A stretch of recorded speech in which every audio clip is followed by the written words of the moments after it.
qu'il faut voir, c'est qu'une bifurcation, l'air de rien, c'est la déconstruction d'un système de valeurs dans lequel on a grandi, on a baigné depuis plusieurs générations, auquel on a cru dur comme fer. Les temps incertains, c'est regarder en 2 ans ce qui s'est passé, quand même en 3 ans même, entre un petit coronavirus et puis une grosse guerre en Ukraine, un corona-Ukraine, donc... T'as pas besoin d'un contexte dramatique pour arriver au milieu de ta vie et te dire « Waouh, il me reste tant de temps, en tout cas statistiquement, à vivre. Qu'est-ce que je fais du reste de ma vie ?» Du reste de ma vie, ouais. Voilà, c'est tout. On se pose tous cette question-là à un moment donné. Bonjour et bienvenue dans ce nouvel épisode de Au revoir Président, le podcast qui décortique les trajectoires de vie de celles et ceux qui, un jour, ont décidé d'appuyer sur pause. Toutes les 2 semaines, je partage avec vous mes rencontres effectuées avec des personnes inspirantes. D'un côté, des cadres dirigeants qui, au cours d'une intense carrière, ont décidé de changer de vie, et de l'autre, des experts qui, grâce à leur savoir et connaissances, peuvent nous aider à mieux comprendre et appréhender ces transitions de vie. Je suis Laurent Pellet, ancien cadre dirigeant d'un grand groupe français. Après 28 années d'un parcours intense, j'ai connu l'épuisement professionnel qui m'a amené à prendre une année sabbatique. C'est à ce moment-là que j'ai décidé de lancer ce podcast pour rencontrer des personnes qui, en m'inspirant, allaient pouvoir m'aider à trouver ce que je voulais faire du reste de ma vie. Après ces 12 mois, j'ai finalement moi aussi dit au revoir président et démarré une nouvelle vie. Depuis, je continue à partager le fruit de mes nouvelles rencontres afin d'inspirer toutes celles et ceux qui sont encore dans l'arène et veulent changer de vie.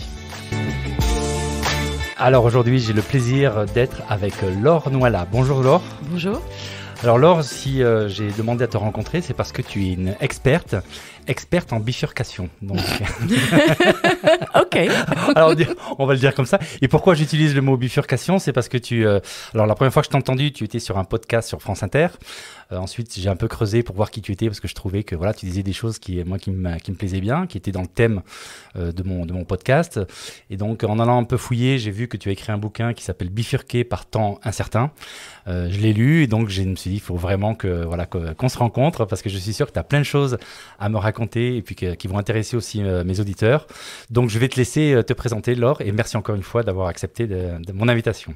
Avec plaisir, Laurent. Je suis pas une experte, je suis une journaliste spécialisée sur les questions d'environnement depuis une bonne grosse vingtaine d'années. J'ai passé 15 ans à Libé à chroniquer quotidiennement la déréliction du monde et j'ai moi-même bifurqué, disons, je me suis translatée géographiquement il y a une dizaine d'années hors de cette capitale trop bruyante à mon goût et trop polluée et trop accélérante. Voilà, donc j'ai écrit ce livre à la suite d'un ouvrage précédent dont on parlera plus tard, qui est Comment rester écolo sans finir dépressif, parce que c'était ça l'histoire. Mais bon, voilà. Disons que je suis pas une experte, mais j'observe et j'ai la sensation entre l'éco-anxiété et la bifurcation qu'il y avait un lien direct. C'est-à-dire qu'à la faveur d'une crise, les gens se prennent en main et se recentrent. Enfin, on a l'habitude de dire qu'on s'aligne comme des étagères, mais effectivement, oui, aligner son cœur, sa tête, ses mains, son corps et son bide pour les temps qui viennent, c'est l'essentiel. Donc c'est ça que j'ai observé. Ok, bah écoute, merci beaucoup pour cette présentation. Je pense que du coup, les objectifs, moi, quand j'ai prononcé le mot expert, c'est par rapport, en tout cas à moi, peut-être mes auditeurs, c'est que tu en connais un rayon. Et puis quand je vois le bouquin, moi, voilà, pour moi, c'est un niveau d'expertise qui me va bien. Donc, effectivement, ce que j'aimerais, c'est donc parler de ce que tu connais sur la bifurcation et reprendre peut-être le titre du bouquin qui est Bifurquer par temps incertain. Et donc, je pense que tous les mots sont importants dans ce titre. Donc, premièrement, c'est pourquoi avoir utilisé le mot bifurquer et pas, je sais pas, transitionner ou quelque chose comme ça. Donc, quelle est la raison du choix de ce mot ? Alors, d'abord, je trouve que la langue française est sublime et que le mot bifurcation, jusqu'à il y a peu, était très peu employé, sous-employé. J'aime l'idée d'une bifurcation, d'abord parce que c'est un changement de trajectoire plus doux qu'un virage à 180 degrés. C'est plus enveloppant qu'une reconversion. Disons que ça ne se cantonne pas du tout au milieu professionnel. C'est également une courbe dont on pourrait dire qu'elle est à peu près douce tant qu'il est encore temps. Parce que ce qui compte, c'est les temps incertains dans cette bifurcation. D'accord. Et ça, c'est la deuxième partie du titre. Et c'est la deuxième partie du titre. Donc tu bifurques tout doucement et les temps sont incertains, donc tu te prends un mur. En réalité, tout ce qu'on connaît, tout ce qu'on avait de sûr dans nos référents, culturels, socio-économiques, politiques, tout est en train de dévisser, en fait, de déboulonner. C'est un peu, j'ai la sensation qu'on est dans une carlingue, avec les rivets qui sautent les uns après les autres. Et on ne sait pas quand le dernier rivet va sauter. Et ben, j'ai cette sensation, moi, depuis 20-25 ans, d'avancer, d'être dans un avion qui n'a pas de piste d'atterrissage et dont les rivets sautent les uns après les autres. Tout ce que je prenais pour sûr étant jeune, j'ai fait des études d'ingénieur et tout, donc tout ce que je prenais pour sûr est en train de voler en éclats. Enfin, vole en éclats depuis que j'ai mis mon nez dans mon premier rapport mi-dose. Et toutes ces certitudes nous convoquent à nous re-questionner sur le sens de notre vie. Alors, les temps incertains, c'est regarder en 2 ans ce qui s'est passé, quand même en 3 ans même, entre un petit coronavirus et puis une grosse guerre en Ukraine, un Ukraine, donc on a quand même tout ce qu'on prenait pour sûr, typiquement. Je pensais jamais qu'on arriverait à baisser notre consommation d'énergie après avoir observé 25 ans d'inefficacité dans le domaine. Et ben, en l'espace d'1 an, les Français ont pu se serrer la ceinture et mettre un pull au vert et baisser de 10% la consommation d'électricité et d'énergie. Voilà, ça c'est une certitude qui a volé en éclats. Il y en a d'autres, des certitudes qui volent en éclats à peu près sur, je sais pas, les limites planétaires qu'on est en train de franchir les unes après les autres, les réchauffements climatiques qui s'affirment, qui deviennent une réalité dans le quotidien des Français. Sans cette réalité-là, sans ce choc-là, je pense qu'on continuera à se balader le nez au vent. Voilà, donc il y a tout ça. Est-ce que demain, les prix du pétrole, les prix des fruits, on arrive en été, on est en pleine saison, on voit que le coût de la vie, absolument, il accélère et il explose. Et donc, du coup, tout ça n'était pas... voilà, c'est dans le contexte dans lequel on va avancer. C'est des conditions de vie sur Terre qui basculent, les unes après les autres. Donc ça, c'est intéressant comme phénomène, parce que c'est vrai que moi, avec les entretiens que j'ai avec les personnes qui ont fait des bifurcations, ou qui ont fait des reconversions, donc des cadres dirigeants, souvent on parle un peu de l'accélération, du fait qu'on est sous pression, etc. Mais finalement, on ne parle pas du sous-jacent qui est le contexte que tu décris là. En tout cas, il n'est pas exprimé comme tel. Donc moi, je trouve que c'est très intéressant, effectivement, de comprendre et de creuser que, certes, il y a ces personnes qui prennent ces décisions, et moi j'en fais partie, mais que peut-être de manière inconsciente, en fait, il y a quelque chose qui a favorisé cette prise de décision, et que dans un contexte, si on se replaçait il y a peut-être 10, 15, 20 ans, en fait, on n'aurait pas pris ces décisions, et donc on a été influencé par tous ces changements des temps incertains. Donc là, j'aimerais bien, donc tu as parlé du mot corps en Ukraine, donc on le retrouve effectivement dans ton bouquin, qui résume un petit peu toutes sortes de casseroles qu'on peut avoir dans le monde, et donc qui sont des déclencheurs. Donc là, j'aimerais bien, moi, savoir si, en prenant du recul et avec l'analyse que tu as pu faire, comme tu as commencé là à me l'expliquer, est-ce que vraiment tu vois un phénomène donc, qui s'est initié, qui se poursuit, et en même temps, peut-être, et moi ça c'est mon côté optimiste, tu en as un peu parlé déjà, tu as vu que je suis optimiste, donc c'est vrai que quand on t'écoute, quand tu parles de l'avion avec la carlingue, etc., en gros tu dis, dans ce cas, autant faire la teuf, parce que tu mets l'avion sans rivet et sans piste d'atterrissage, de toutes les manières il explose, donc il n'y a plus rien à faire. Or, je suis sûr que c'est pas ton... Voilà, il y a des choses à faire quand même. Donc, est-ce qu'on peut aborder le sujet aussi en essayant de trouver les côtés optimistes du sujet? Oui, on peut coudre un parachute, mais je ne sais pas s'il y aura un parachute pour tous les passagers. D'accord. Je suis même à peu près sûre qu'il n'y aura pas un parachute pour chacun des passagers. Alors, c'est un phénomène, la bifurcation, en tout cas le réalignement de ce changement de vie, j'ai envie de te dire, il a toujours existé parce que qui n'a pas fait, qui ne connaît pas autour de soi, de lui, d'elle, quelqu'un qui aurait fait une midlife crisis, c'est-à-dire une crise de milieu de vie. Vers la quarantaine, pour les femmes, pour les hommes, c'est quelque chose d'assez courant, d'assez commun. Là, je dirais qu'il y a déjà ça. T'as pas besoin d'un contexte dramatique pour arriver au milieu de ta vie et te dire waouh, il me reste tant de temps, en tout cas statistiquement, à vivre. Qu'est-ce que je fais du reste de ma vie. Du reste de ma vie. Ouais. Voilà, c'est tout. On se pose tous cette question-là à un moment donné. Il se trouve qu'en 2000... j'ai vu les choses accélérer et prendre un autre tour. En 2015, quand Pablo Servigne publie « Comment tout peut s'effondrer », surgissent alors des personnes et des sensations qu'on appelle, qui sont issues de la collapsologie. Donc cette théorie, enfin en tout cas ce champ de recherche sur la question de l'effondrement de nos civilisations complexes. Et là, beaucoup de personnes ont eu ce qu'on appelle un « oh my God » moment, un moment, une sorte d'épiphanie, de révélation. Mais c'est vrai parce que beaucoup de personnes ont la sensation que quelque chose tourne pas rond. Des fois, c'est très jeune, on se dit mais comment ça peut tenir ? La planète est un système fini, comment est-ce qu'on peut croître à l'infini sans se poser de questions ? Les ressources sont finies, les terres arables c'est fini, les quantités d'eau disponibles pour tous sont finies. Donc je parle vraiment du système Terre, il est fini. Or l'être humain se balade le nez au vent véritablement, pensant que tout ça est absolument une vue de l'esprit, quoi. Quand ce livre est sorti, qui a fait un carton en librairie, plus de 200 000 exemplaires vendus, il est allé frapper au cœur véritablement des personnes qui se sont dit voilà, qu'est-ce que je fais maintenant du reste de ma vie ? À quoi ça sert de faire des études, je sais pas moi, en logiciel d'imprimante, si demain je sais même pas me faire pousser une tomate ? Voilà, des questions comme ça. En 2018, Nicolas Hulot démissionne et là, paf, c'est la naissance des marches climat et on remet encore une génération dans la rue, certes, mais surtout une claque à des personnes qui commencent à se documenter sur les questions d'environnement, etc. Qui se rendent compte que même un homme comme Nicolas Hulot, peu importe les casseroles que lui il a au cul, mais se retrouve dans l'incapacité d'agir à la hauteur des enjeux, alors qu'il est au poste le plus haut de l'État pour être en charge de l'écologie, des questions environnementales. Et puis, le confinement, en 2020, finalement, nous a cloués au sol pendant 11 semaines, le premier confinement.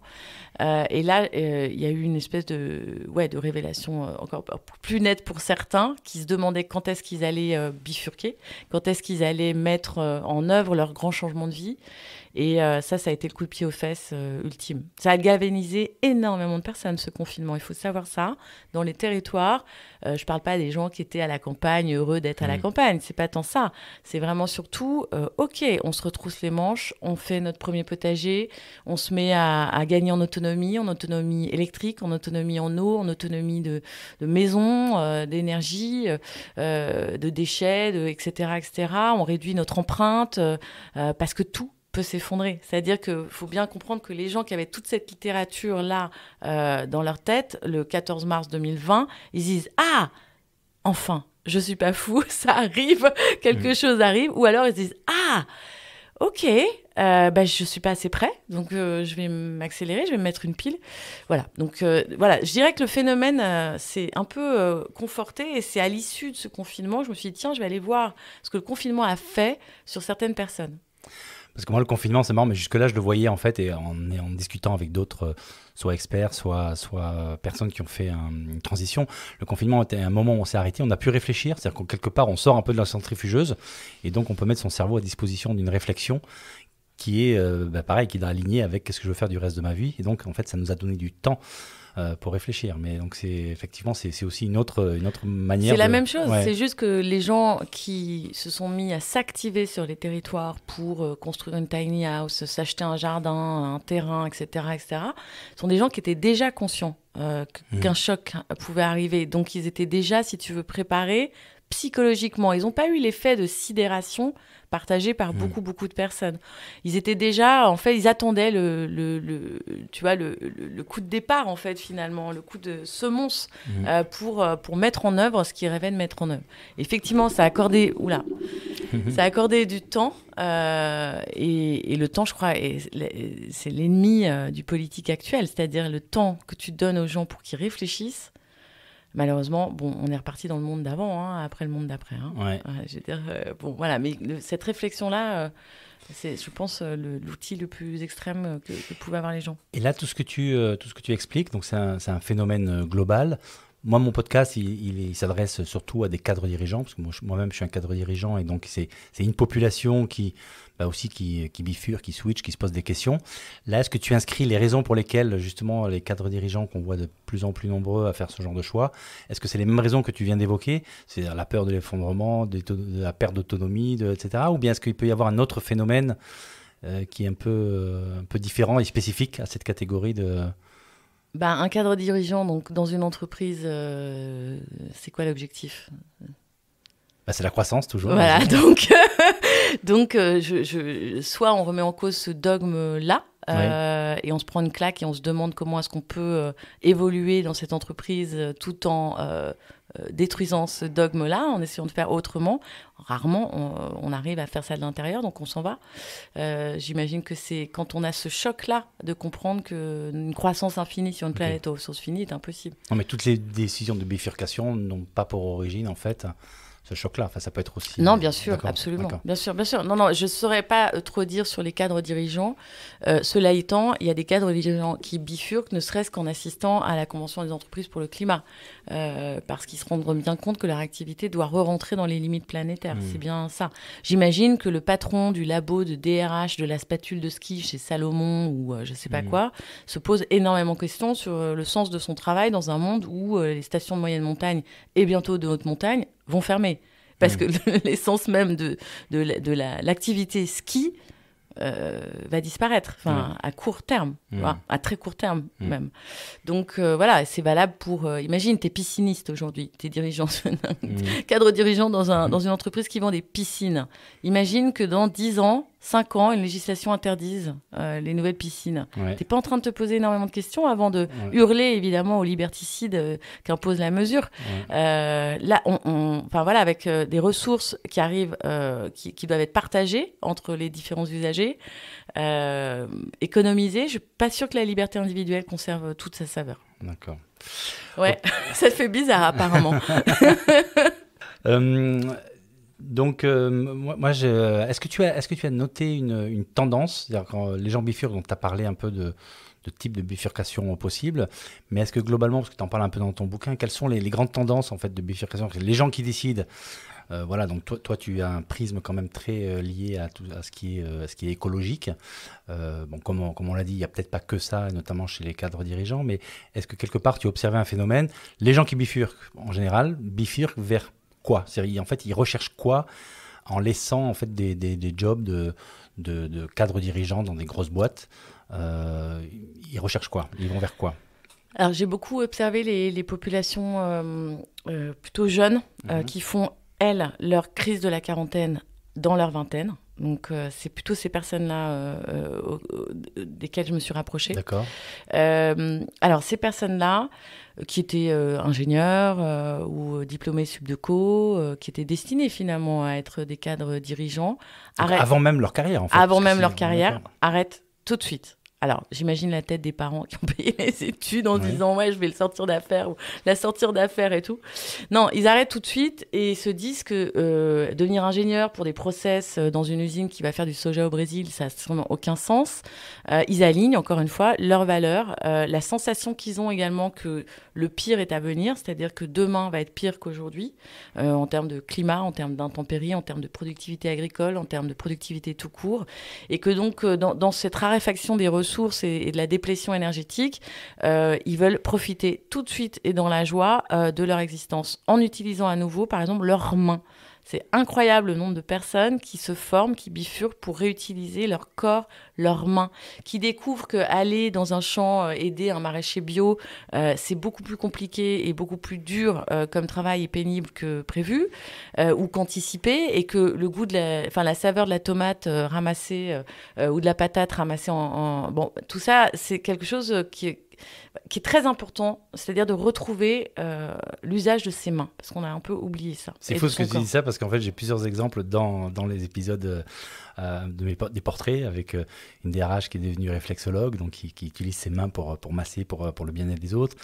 Une autre, à l'époque on enregistre, là c'est toujours pas sorti, mais c'est une cadre dirigeante qui est devenue saunière, donc dans des marais salants à Noirmoutier. J'ai un ébéniste aussi, Renaud Menozzi, je sais pas si tu as pu le voir dans mon... Donc effectivement, et tous en fait disent ça, c'est qu'à un moment donné, on a envie de créer quelque chose. C'est ce que disait Renaud Menozzi, je crois, il disait que jusqu'à maintenant mes mains ne faisaient que des raccourcis clavier et qu'aujourd'hui je construis des meubles, voilà, je suis ébéniste et je construis des meubles qui sont beaux et qui sont admirés par des gens, et ça donne sens à ce que je fais, quoi. Donc ça je le retrouve en tout cas. Tu le retrouves, ouais, et puis alors il y a également aussi cette sensation aussi de vouloir gagner en autonomie. Ça c'est très très fort. Et donc la réparation, donc à nouveau l'usage des mains. Je vais pas parler d'autonomie alimentaire, d'énergétique, etc. Tout le monde voit ce que c'est. Mais l'autonomie dans le fait de réparer, de réemployer les objets, de réutiliser, les choses. Toute cette jeunesse dont je te parle, c'est quand même des personnes qui pensent que elles vont avoir une vie pire que leurs parents quand même.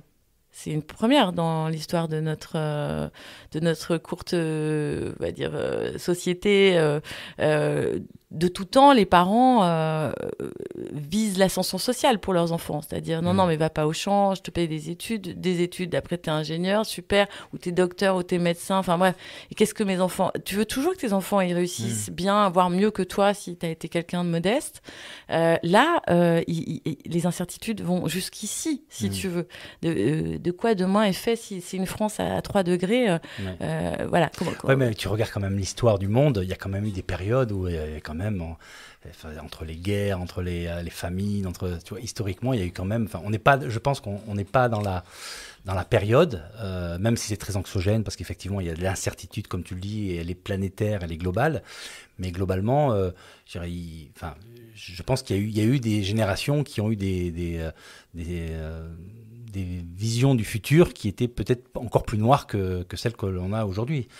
Et finalement, moi c'est ce que j'essaie, parce que moi j'ai des enfants, qui sont dans la catégorie que tu décris, donc dans la vingtaine. Et en gros, moi, quand on a la discussion, ce que je leur dis, c'est utiliser ce qu'on vous a appris, votre intelligence, pour justement essayer de prendre les manettes d'un monde qui doit bifurquer. C'est-à-dire que le monde doit bifurquer, et ça va se faire uniquement avec des gens qui ont la conscience, mais qui ont aussi la capacité de faire ces changements. Et donc ça, je pense que c'est vers ça que j'essaye de pousser les jeunes d'aujourd'hui avec qui je suis en contact.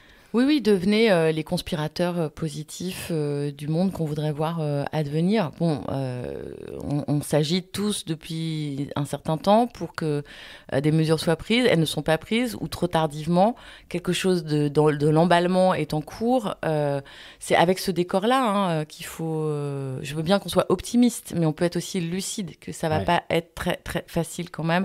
Et il ne suffit pas de se dire, tiens, on va réfléchir et on va mettre la nouvelle génération en place et aux manettes. Je rappelle qu'on a une France totalement éclatée avec des groupes très divers. Voilà, là, je parle de populations très particulières quand même. C'est pas des personnes qui votent dans les extrêmes, suivez mon regard, ou qui pensent que la croissance est infinie, quoi. Voilà. Enfin, je parle de personnes qui ont pris qui prennent très au sérieux la question des limites planétaires. Voilà. Okay.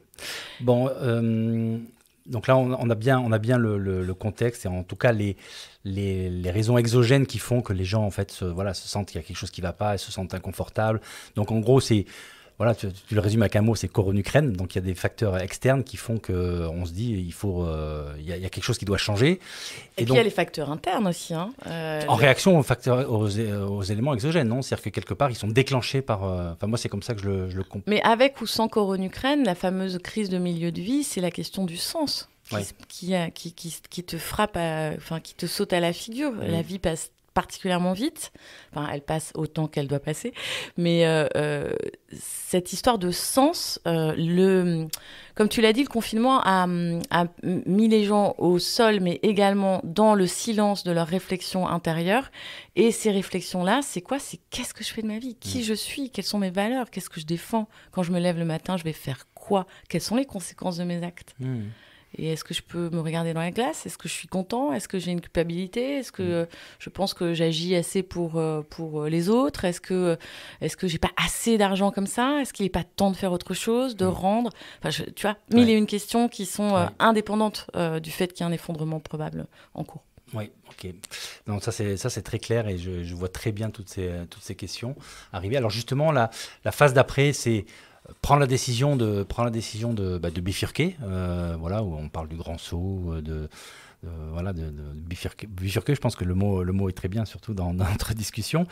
Et donc ça, moi, ce que je vois, c'est que souvent les cadres dirigeants, en fait, sont des personnes qui ont une grande carrière, qui ont beaucoup d'acquis, parce que quelque part, voilà, à la sueur de mon front, j'ai utilisé beaucoup de temps pour arriver là où j'en suis, que ce soit en termes financiers, en termes de statut, etc. Et donc, quels sont les facteurs qui font que les gens donc, changent, et comment ceux qui changent, en fait, arrivent? Parce qu'il y en a beaucoup, moi, enfin, les gens qui me suivent et qui écoutent ce podcast, beaucoup, en fait, sont tiraillés parce qu'ils ont justement tout ce questionnement que tu viens de décrire, mais quelque part, j'arrive pas réellement à passer de l'autre côté, à faire le grand saut. Donc, est-ce que tu as eu des observations avec tous les... Alors, tu nous as dit, hein, c'est plutôt des plus jeunes que des cadres dirigeants de 40 ou 50 ans.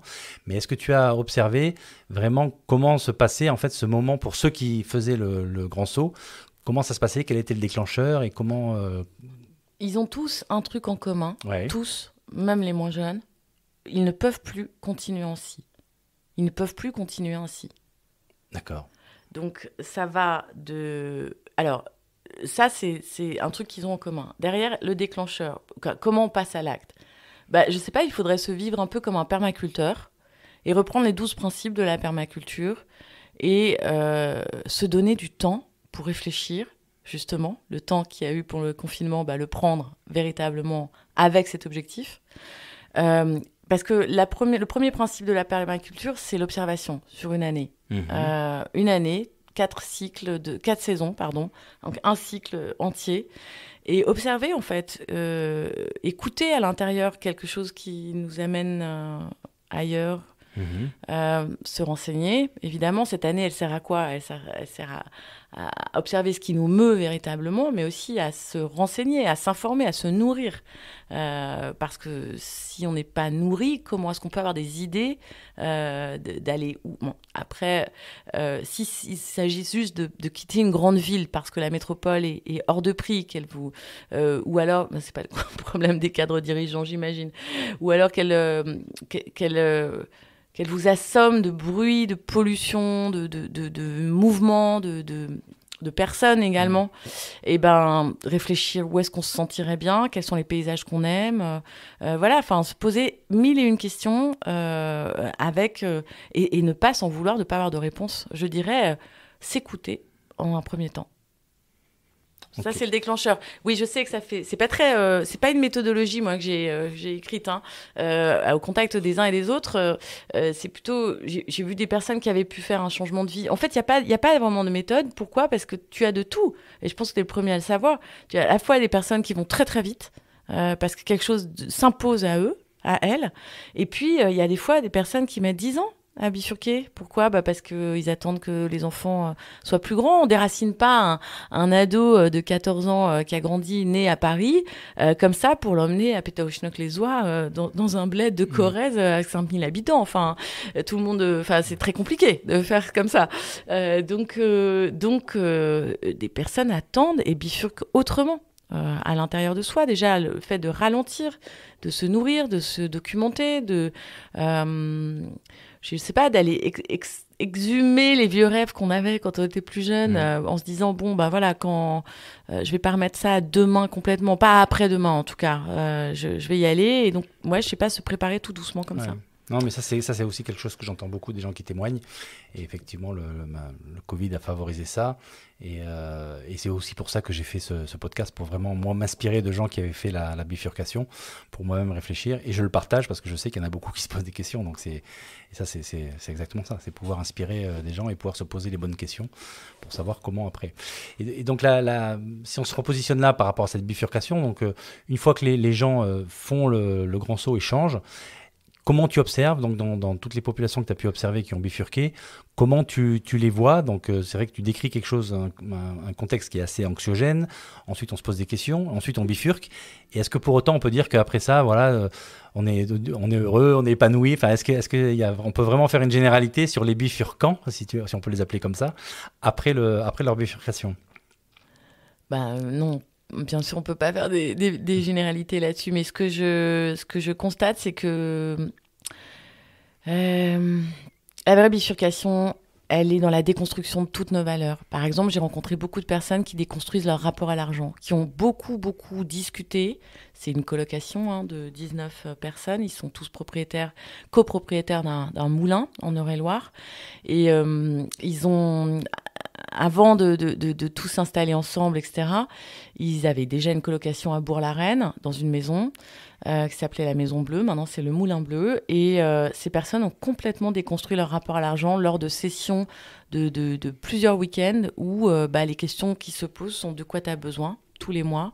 Est-ce que tu as besoin d'un salaire? Est-ce que tu as besoin, parce que c'est pas la même chose, est-ce que tu as besoin, quand tu as ton salaire et que tu as tout mis pour le coloyer, le remboursement du prêt en commun, etc., et la nourriture, nanana, qu'est-ce que tu fais avec l'argent qui te reste? Est-ce que tu veux le garder? Est-ce que tu le dépenses pour te divertir? De quoi tu as besoin? Et en fait, l'air de rien, est-ce que celui qui est au RSA, il a tout à fait le droit d'être là aussi, mais alors il va pas payer la même chose que celui qui a 5 000 € par mois?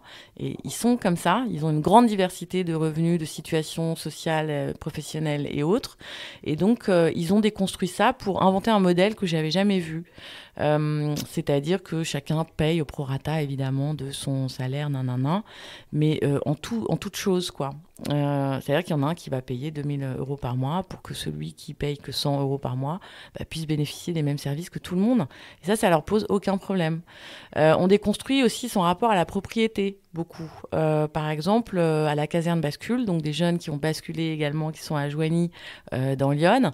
Ils vivent à une quinzaine, vingtaine, dans des anciens bâtiments, dans une ancienne caserne du groupe géographique des armées, qui a été déménagée. Donc, c'est une espèce de semi-squat officiel, on va dire. Enfin, non, ils ont un bail. Ils mutualisent tout. Et en fait, une façon de décroître, parce qu'on parle beaucoup de décroissance dans ces milieux-là, c'est de mutualiser, c'est-à-dire de ne pas acheter 19 voitures. On a une voiture pour 19, ça va très bien. De mutualiser la machine à laver, mutualiser l'espace, mutualiser les communs. Voilà. Tout ça, l'air de rien, c'est tout bête, mais ça fait partie des déconstructions. Moi, j'ai par exemple un gros problème, le fait de déconstruire, le fait d'avoir une voiture moi-même. Alors, je la mets en partage dans un groupe, dans ma ville, mais j'aurais du mal à m'en passer et être celle qui viendrait utiliser la voiture d'un autre. Tu vois, c'est marrant. Mais on a des petits blocages comme ça, tout bête. Enfin, tout bête, non. Ce qu'il faut voir, c'est qu'une bifurcation, l'air de rien, c'est la déconstruction d'un système de valeurs dans lequel on a grandi, on a baigné depuis plusieurs générations, auquel on a cru dur comme fer, qui nous entoure et qui nous environne encore aujourd'hui, qui est quand même majoritaire, c'est-à-dire la consommation, la croissance, le divertissement, le loisir, absence de pénibilité, productivité maximale. Comment ça peut tenir, tu vois, à un moment donné. Et voilà, on doit déconstruire tout un système de valeurs dans lequel on est né, depuis plusieurs générations, on baigne dedans, et qui nous environne encore et qui nous avale presque, tu vois. C'est une forme de résistance. Ces personnes qui bifurquent, l'air de rien, résistent, alors à leur petit niveau. Et après, il faudrait faire masse pour faire un mouvement politique de la bifurcation, si tu veux. Mais voilà, et faire ce pas de côté dans sa vie, c'est fondamental, surtout en ce moment. Ok. Donc moi j'ai l'impression que tu vois la bifurcation comme en fait des early adopters du nouvel type de société qui de toutes les manières va s'imposer à nous. C'est ça en fait que. Ce sont des pionniers. Alors de la deuxième génération des pionniers, parce qu'il y avait des pionniers dans les années 70 qui sont partis, qui ont fait un pas de côté au moment où l'antimilitarisme était hyper fort. Là, ce sont des pionniers d'un monde nouveau qui est un monde incertain qui se profile. Parce que on voudrait le voir advenir, mais on n'est pas sûr de pouvoir survivre dans des conditions de vie sur Terre qui sont en train de basculer. Parce que c'est ça, le contexte, c'est 10 000 ans de conditions de vie sur Terre particulièrement stables, donc ça nous permet de sortir de nos grottes du Paléolithique pour aller jusque sur la Lune. Ça, en l'espace de 20 ans, 30 ans, ça bascule. Ça s'accélère et dans une intensité folle et une rapidité folle. On le sent tous maintenant dans nos corps, dans nos chairs. Donc, dans ce contexte-là, de quoi demain est fait? Moi, je suis pas sûre qu'on pourra faire pousser les mêmes trucs tout le temps partout. Je vous rappelle qu'à 4 degrés d'écart, on passe de l'ère glaciaire à une ère tempérée comme aujourd'hui. Dans quoi on tombe là maintenant? C'est l'inconnu quand même. C'est dans cet inconnu-là qu'on va devoir évoluer. Donc, moi, je veux bien qu'on soit hyper optimiste, mais quand il fait 48 degrés et que tu as des taux d'humidité, de chaleur qui font que ton corps ne peut plus respirer, tu meurs. Voilà, et c'est ce réel-là. Ouais, je sais, je suis désolée. mais disons que la seule... voilà, c'est un ressort important pour pouvoir vivre pleinement les journées, les mois, les années qui nous restent. Ok, donc bon, Tu t'attendais pas à ça? Non, mais après, voilà, c'est toujours très intéressant d'écouter, mais oui, moi je suis plus de ceux qui disent, bon, il faut, et je comprends, parce que moi, dans ma famille aussi, j'ai des gens qui parlent de décroissance. Alors, je dis pas que, enfin, un type le type de croissance que l'on a aujourd'hui en tête, effectivement, là, il y a des choses qui vont devoir changer. Mais moi, j'ose croire, et encore une fois, je suis un optimiste, j'ose croire qu'en fait, l'homme va être suffisamment à un moment intelligent pour s'adapter à quelque chose de nouveau. Et on va devoir déconstruire. Ça, je suis complètement. C'est-à-dire, ça me va mieux que la décroissance. Déconstruire pour réinventer autre chose, dans lequel on va répondre à de nouveaux besoins, et peut-être que les besoins seront beaucoup plus primaires. C'est-à-dire, comme tu dis, moi j'aime bien, c'est ça, c'est l'échelle de valeur. C'est-à-dire que peut-être quelque chose dont on pensait avoir besoin hier, en fait, on se dit, mais en fait, c'est pas du tout ça dont j'ai besoin. Et donc, en fait, quand on aura la liste des nouveaux besoins qui seront des besoins beaucoup plus essentiels, ben, on atteindra une plénitude, mais d'une manière différente. Tu sais, tu peux... il y a un chiffre qui m'a un peu retourné récemment, c'est que si on arrêtait la production de vêtements au niveau mondial aujourd'hui, on aurait des vêtements pour les 8 milliards d'individus qui sont sur Terre pour encore 2 générations. Ouais. Ok ? Ça m'étonne pas, moi c'est un truc ça qui me t'étonne choque pas. aussi. Non, Ouais. Donc en fait, il faut bien, quand tu te balades, nous sommes à Paris, dans la rue de Charonne par exemple, ou une rue très commerçante, et que tu vois pendant le confinement toutes ces boutiques fermées où c'est, je sais pas, vêtements, chaussures, vêtements, chemises, pulls, vêtements, chaussures, bijoux, etc. Qui sont, tu dis mais comment ça peut tenir ? Comment est-ce qu'il y a comment ces personnes qui étaient...